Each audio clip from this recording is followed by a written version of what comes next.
as many as 80 million people were driven into unemployment following the financial crisis across the world. A lot of people experienced personal bankruptcy because they borrowed money to buy houses, which they in the end couldn't afford. A lot of people were driven into poverty. In the UK, food bank came to basically dominate the national landscape. There's quite a scandal in a country with per capita income over $30,000.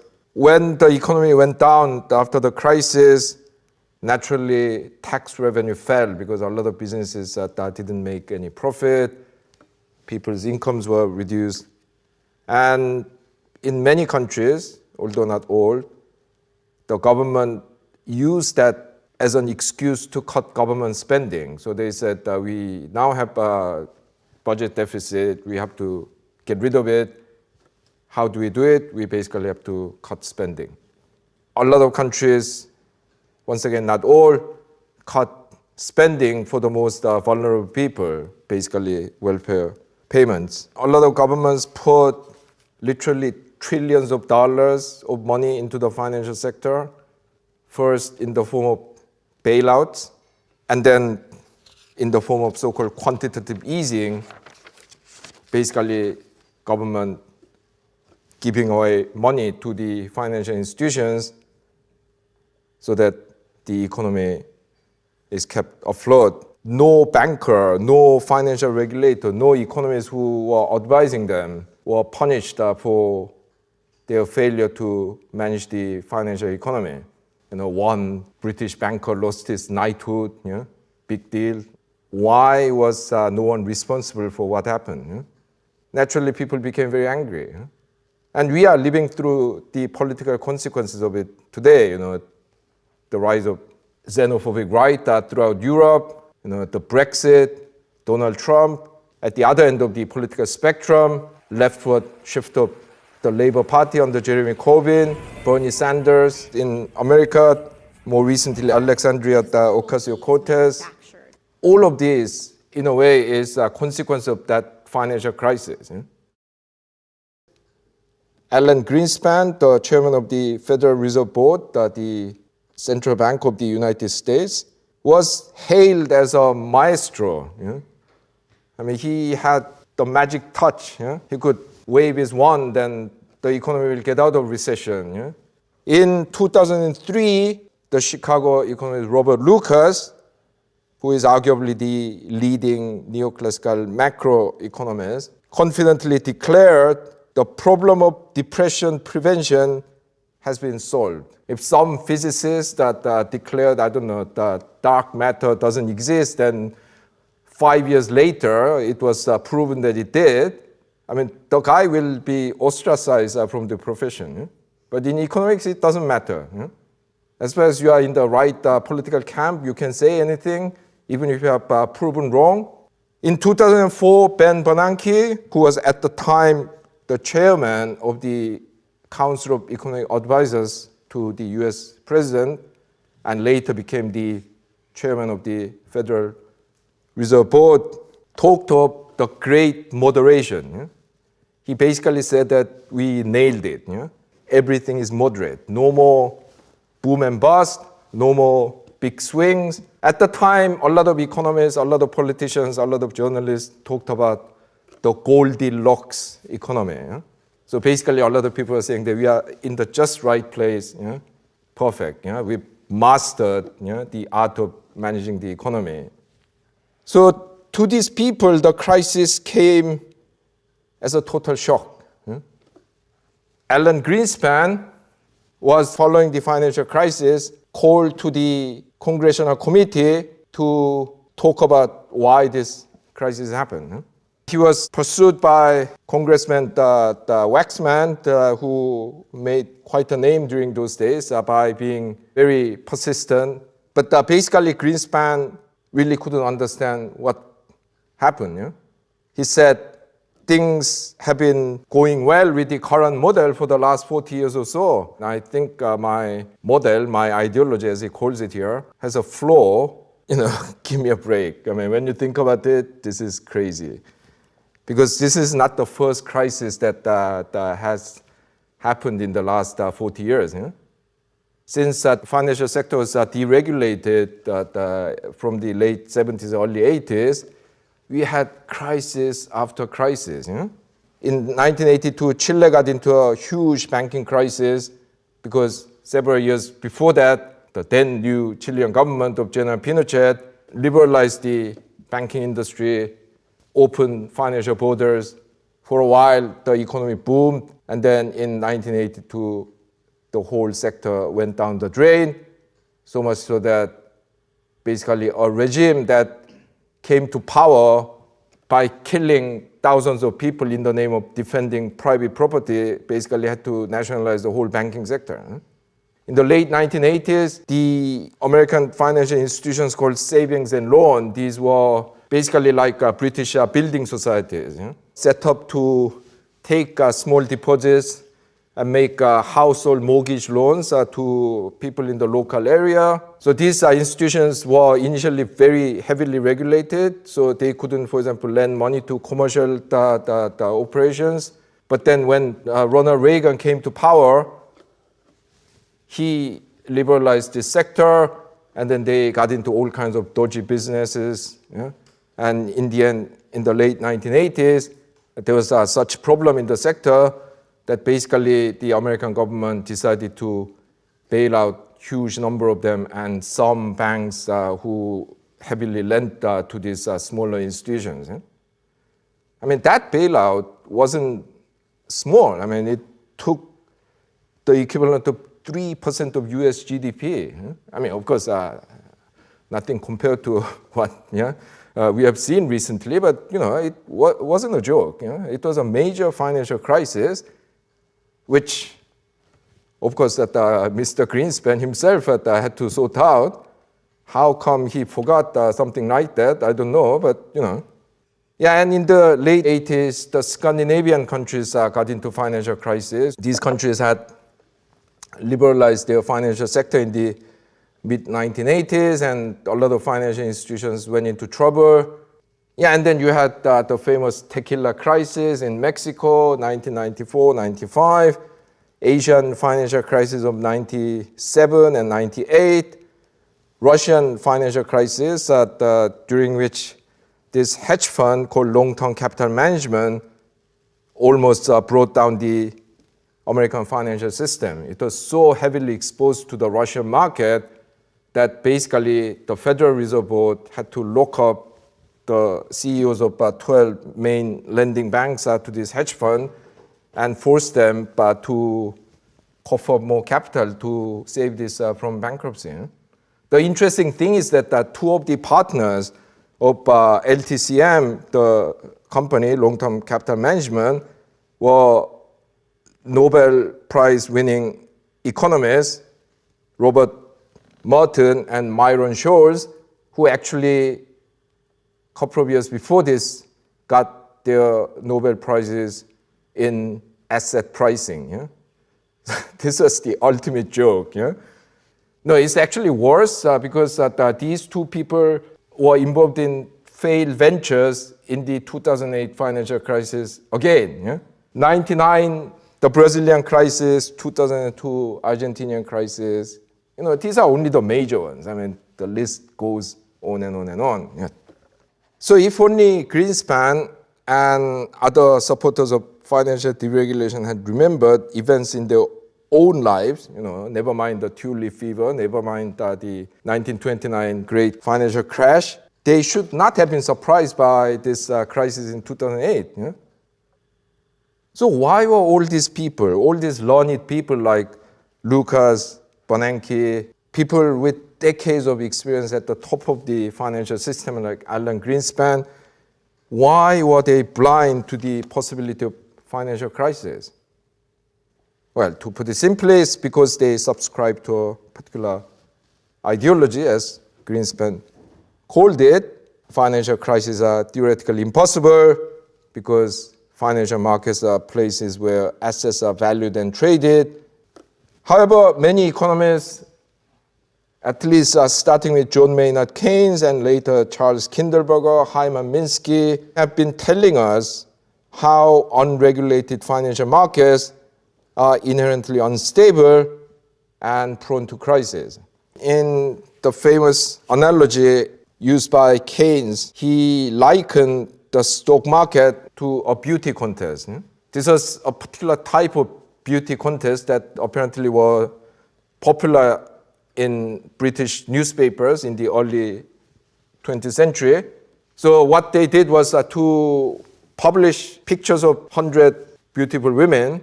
You are supposed to guess 6 faces, then most people are likely to vote as the most beautiful. Yeah? Everyone's going to think like that, so you need to guess the average opinion about the average opinion. Yeah? So he was basically saying that financial market is basically about guessing what other people are going to do. I mean, it's that even if you think this stock is worthless, if everyone is buying it, you should buy it. Of course, on the assumption that you will get out in time. Yeah? We are talking about this the speculation and bubbles building up and then crashing because in the long run is unsustainable. And that dynamic is beautifully summarized in this passage from Charles Kindleberger's masterpiece, Manias, Panics and Crashes. Something happens to change the sentiment about some financial asset or assets, and then everyone gets in there. For a while, prices keep rising because new people keep joining in buying these shares. And then there comes a point where you cannot, pass the buck, so to speak, anymore, and then it all comes tumbling down. Despite this kind of thing happening again and again and again for the last 4 centuries, we are still doing it. Yeah? Anyway, this the view of the financial market as inherently unstable and prone to crisis is strengthened by the fact that when they were well regulated, financial markets actually did not generate financial crisis. Ken Rogoff, who is a professor at Harvard and used to be the chief economist of the International Monetary Fund, and another economist, Carmen Reiner, they soon after the financial crisis wrote this book called This Time is Different. Yeah? So they were saying that every time when there's a speculative bubble, people say, oh, this time is different. Yeah? This is the new thing. I mean, it's the internet, it's the opening of the Chinese economy or whatever. This time is different, but then every time it, in the end, is the same. Yeah? In their book, there's a very particular period when there was virtually no financial crisis. Yeah? So this is a period between the end of the Second World War and the mid-1970s, the era of the mixed economy, a lot of regulations, planning, or in some people's view, the golden age of capitalism, because this is the time when capitalism did the best. It grew the fastest ever. It had high equality. Unemployment was virtually unknown. With the start of financial deregulation in the late 70s, they document that between the late 70s and late 80s, 5 to 10% of the world economy was in banking crisis. And this shot up to around 20% in the mid to late 1990s. That's when you had all this series of crises, Mexico, Korea, Thailand, Russia, Brazil. And there's a little lull in the mid 2000s. When there was no major banking crisis, no major financial crisis.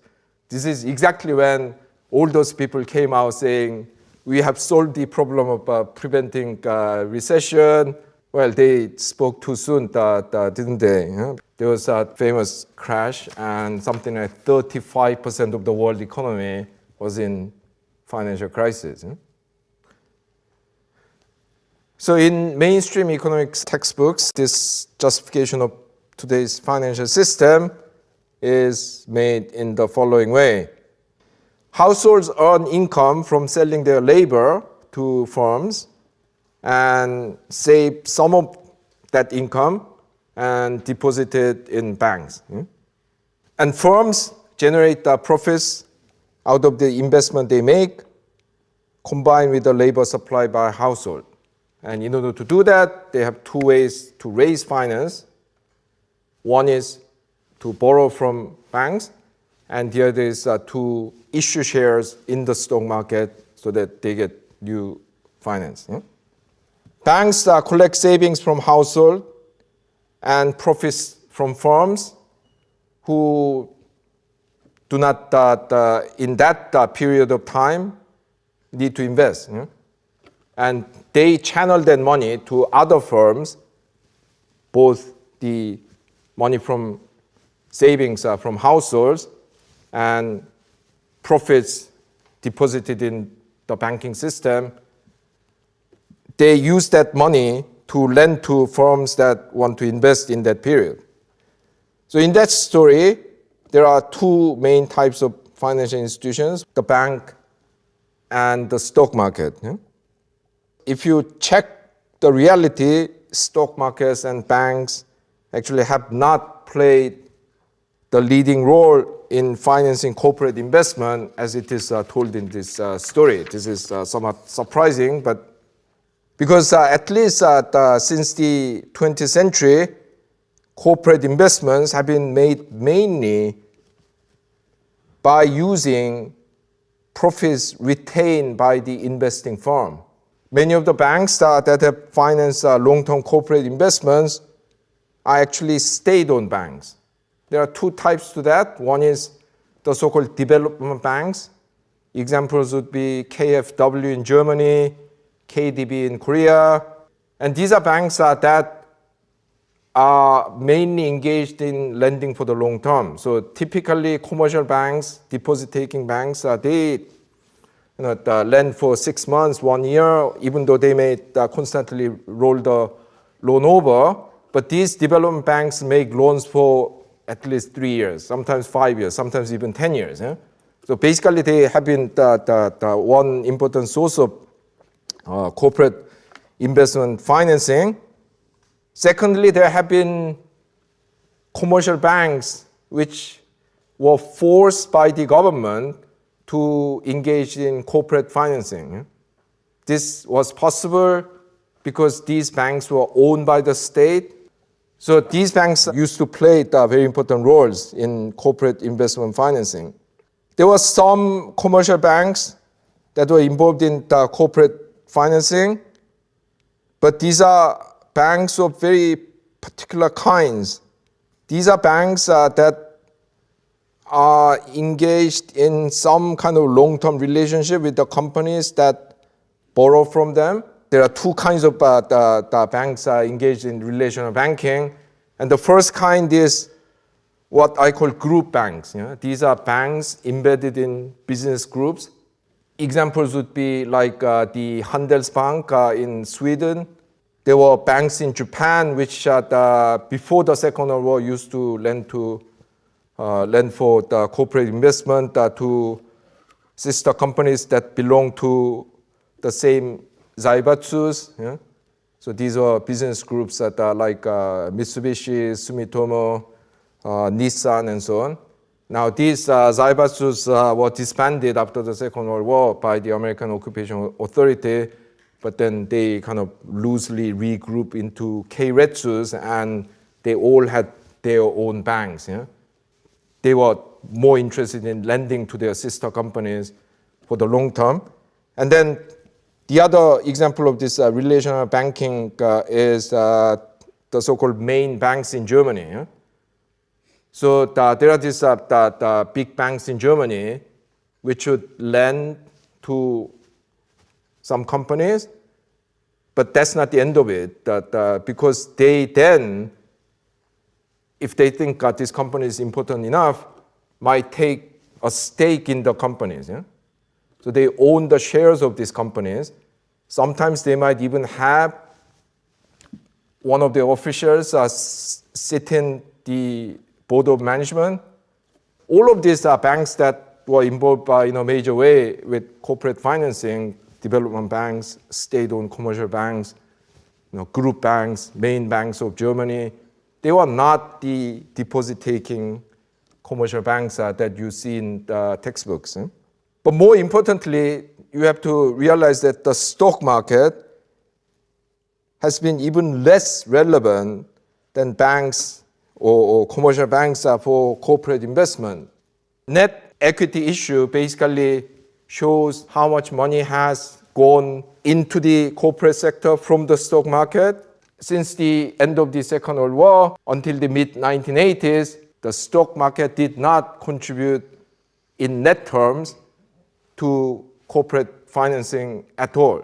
Now it became even worse because from the mid-1980s until about the mid-2000s, this figure was largely negative, and then since mid-2000s it has become hugely negative. This basically means that the US stock market has become the ATM machine for the shareholders.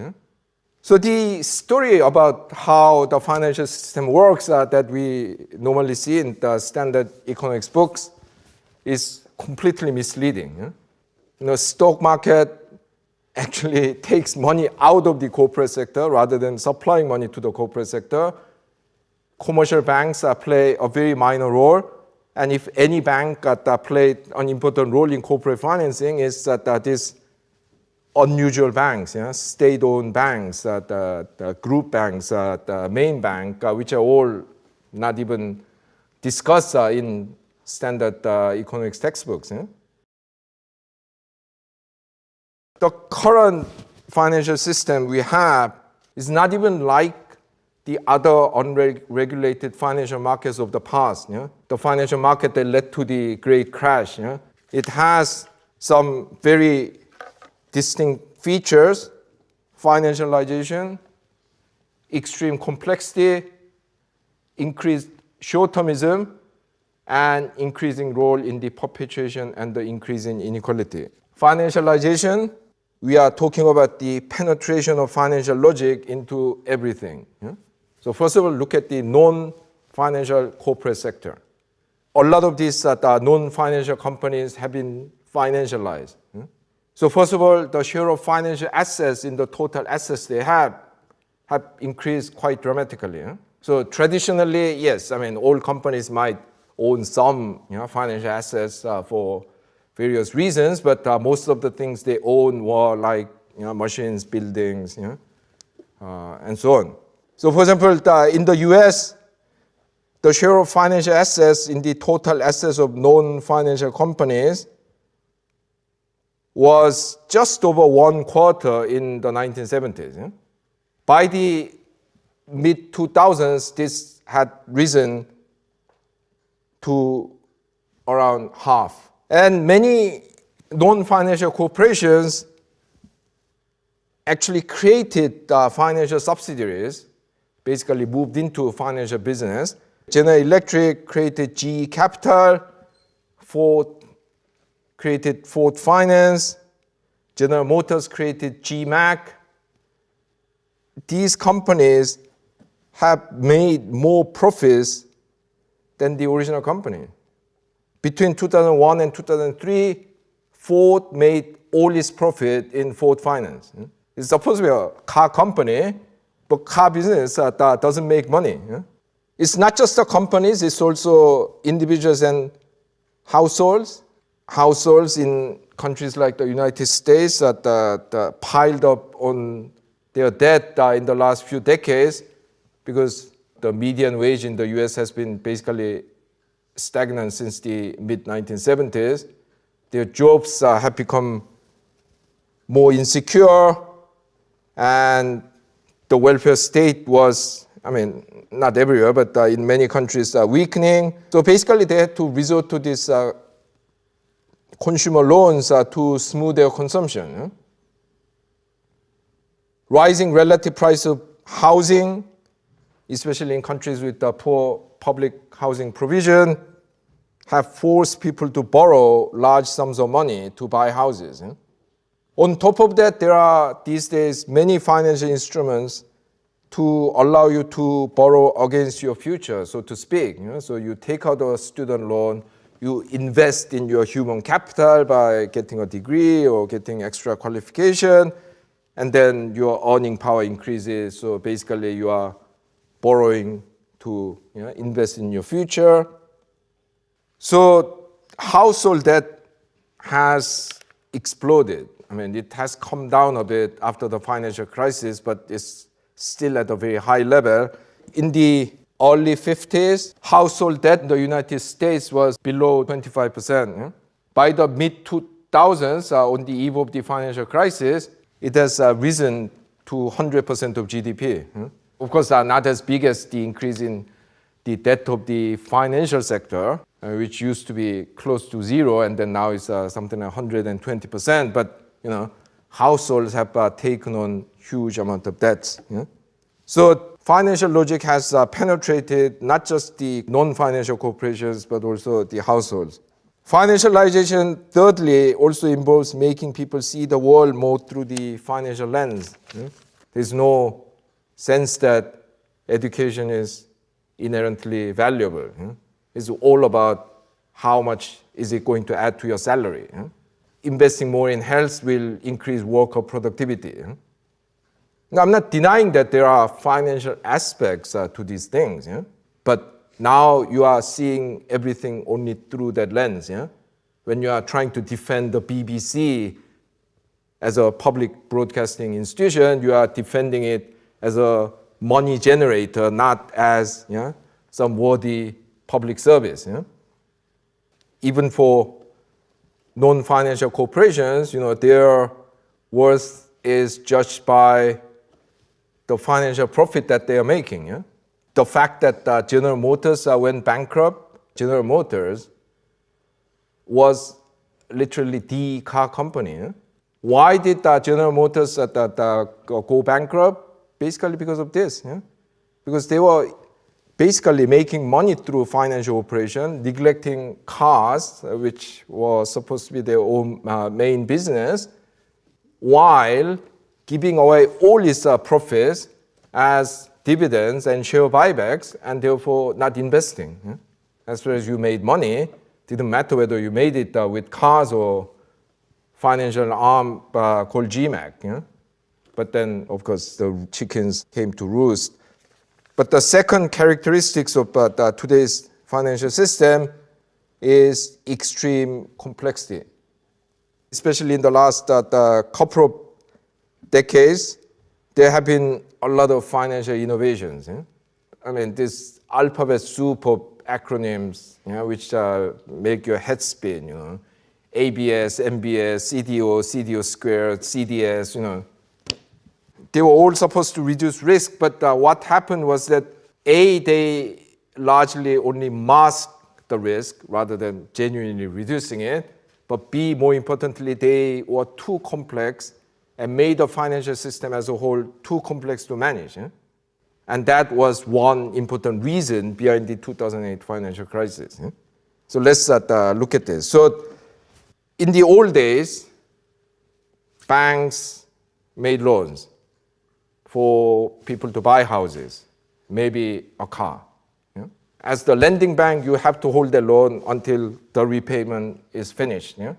You couldn't sell this loan to anyone else because the risk was considered too high and too idiosyncratic. Yeah? Basically, what the banks were doing in those days was they were locally rooted. They knew about the local economy. If you are trying to sell that loan to a bank in Switzerland, they'll say, whoa, we don't know the guy, we don't know the area. Yeah? What are you talking about? Yeah? And in the 80s and 90s, some people had this brilliant idea that, well, actually, you can turn these loans into a bond, into a security. Yeah? How? Well, let's accept that individual loans have risks that are too high and too idiosyncratic. But pool thousands of them together, what is the chance of enough people having trouble with repayment?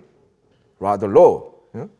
So why don't we create this synthetic financial product called asset-backed security, which combines thousands of mortgage loans, car loans, later even student loans, and sell it on as the bond. Yeah, and then the Swiss bank will happily buy it because they don't need to understand the locality. They don't need to understand the idiosyncrasies of these loans. That was considered insufficient. So what then happened was that people created something called CDOs out of these ABSs. CDOs stand for collateralized debt obligations, and basically it means combining hundreds of these asset-backed securities and then slicing them up in tranches of the different the risk profile. You say the senior tranche, the senior most tranche, gets priority in repayment. We realize that some of these the ABSs might go wrong, but even if it does, because you're the senior most guy, you will get your money back. So the more senior tranches were actually given AAA ratings. I mean, I don't think there's any bank at the moment that has a AAA credit rating. When it came to more junior tranches, it was recognized that they might have to be in the back of the queue when something goes wrong, although the possibility of something going wrong was considered very low. But in return, they would get higher returns. So people seeking secure assets like pension funds, they bought this the AAA rated senior tranches of the CDOs. People who are more willing to take risk but wanted higher return bought junior tranches. And then these CDOs were combined with another CDO, and CDO squared was created, CDO cube. I mean, at that point, I don't understand why you need that, but So by creating all these products that involve pooling of risk and thereby, well, hopefully, reduction of risk, it was believed that we have now a very secure system where, that people with different demands for risk and returns can buy whatever they want, and the whole system is safer while serving these differential needs. That was the theory, of course. The problem was that if the guy in Florida and guy in Alabama don't pay back their loan, something's going to go wrong. But then the problem is that the structure that was created was so complex, no one really understood it. I actually have met quite a few bankers who are honest enough to admit after the financial crisis that one day a 450-page document detailing some CDO product landed on his desk. He didn't have time. He didn't read it. Andy Haldane, the chief economist of the Bank of England, actually once did this very interesting back-of-the-envelope calculation showing that the information contained in a typical CDO squared product, which was one of the more complicated products, but not necessarily the most complicated. He made this calculation that in order to absorb all the information contained in that product, you need to read the equivalent of 1 billion pages. Yes, because each of these CDOs have 100, 200, 300 ABSs. All of these will have substantial amount of document. All these ABSs ultimately have 6,000, 8,000 mortgage loans. Each of them will have, 20 pages, 30 pages. So we have basically created this financial system which is too complex for anyone to understand. And basically my proposal is that we basically have to ban these extremely complex products and demand that the creators of this product prove beyond reasonable doubt that these products are safe. You cannot just invent some chemical and say, well, this is good for ovarian cancer, this is good for the gastric reflux, and just sell them. No. You have to do rigorous clinical trials to prove that this is actually safe. In a lot of products, electronics, food, there are these standards, and you have to prove before you can sell them that this product is safe. Why do we not do it with the financial products? Okay, then the third feature of today's financial system is increasing short-termism. With financial deregulation and global opening of financial borders in the last few decades, investors have become very impatient because they can instantly move their money into another asset that will give them higher return. A telling example is that in the 1960s, the average holding period of British shares was around 5 years. So on average, share is owned by the purchaser for 5 years. Now it's gone up a bit again, but on the eve of the financial crisis, this had fallen to something like 7 months. So basically, if you don't deliver result in 2 quarters, that is 6 months, your shareholders are going to sell the share. So what have companies done? I mean, they basically have started not investing. Because that's the surest way to generate more profit. Because as I explained in greater detail in my lecture on production and the firm, this also meant that companies give away as much profit as possible as dividends and share buybacks to shareholders. And the scale of this is shocking, because, for example, between the 1950s and 70s, the American companies on average were giving away between 35 and 45% of their profits in dividends. Share buybacks were virtually unknown in those days, although it did exist.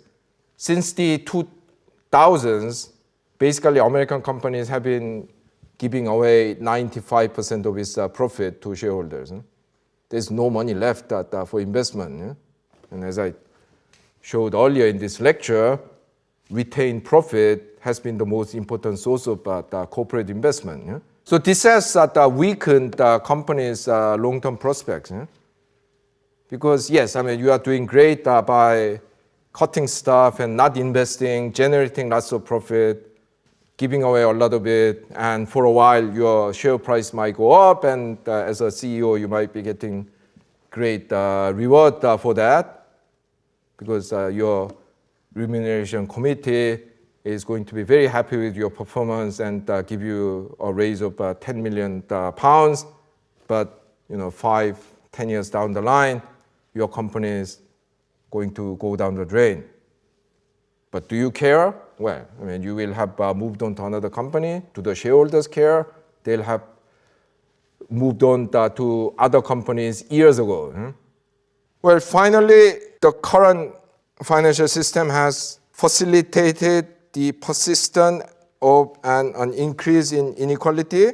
Of course, in any era with liberalized finance, financial activities will bring high returns. I mean, that's well known. But what is interesting about the current era is that the financial system has actually played an important role in reducing the negative political consequences of increasing inequality. How? Basically by making a lot of loans available to ordinary people. Of course, in the long run, it proved unsustainable. For example, look at this graph. In the US, between the 1930s and mid to late 1970s, income of the top 1% was growing at about 1.7% per year. Income of the bottom 90% was growing at 3.7%, which means that the lower groups were closing the gap. Since then, the bottom 90% experienced basically no growth in income, top 1% huge increase in income, and as you go higher and higher up, top 1%, top 0.1%, and so on, they have seen even more increase in their income. when the United States experienced this kind of rapid increase in income inequality in the late 19th, early 20th century, the era of robber barons, J.P. Morgan and his trust, there were huge social unrest and agitation. Yeah? There were the populists, there were the socialists, yeah? Riots, marches, strikes. Interestingly, in the neoliberal period between since the 1980s, although now resistance is emerging, especially in the US, people are very quiet despite this disparity because they could get by borrowing money. Yeah? We've seen how household debt exploded, yeah? From about 20% of GDP to 100% of GDP. So basically the financial system, by providing all these loans to ordinary people at the steep price, of course, was acting as a safety valve, yeah? Political safety valve. Because now people didn't have to, go out and protest and force the politicians to do something about their life. Yeah? They could find more individualistic solution, borrow money. Yeah? After the financial crisis, it has been different. Yeah? Because a lot of people cannot afford to borrow anymore. Yeah, there's increasing discontent in the United States. Of course, part of that is that channel towards Donald Trump and white supremacists and so on. But also, I read this article recently saying that something like 1/3 of young Americans below 30 identify themselves as some sort of socialist. No, this is quite a shocking development because socialism was such a dirty word in America that social democrats in America started calling themselves liberals. Yeah? In that country now, yeah, a significant proportion of youngsters call themselves socialists. I mean, we don't know exactly what they mean by it, but shows the extent of discontent. Yeah?